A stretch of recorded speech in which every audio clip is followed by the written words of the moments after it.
चमेली ए चमेली चमेली काजी का कहतनी।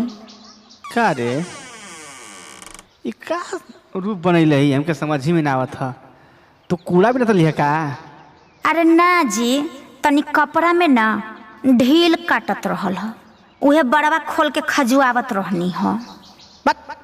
हमार तो एकदम दिमागे खराब हो जाता तो के देखला के बाद। ए जी काहे डांटो तानी, करेजा से साटे के चाहे तो डांटो तानी। आ तू हट, कैसन तू महकतू बाड़ी छी। कारण होली ना का? काहेला अभी तो परसौए न होइनी ह। अब हम तुझसे का कहीं, आज हम गइल हैं डबलुआ के घरे और डबलुआ के मेहरारू इतनी गजब लगतिया।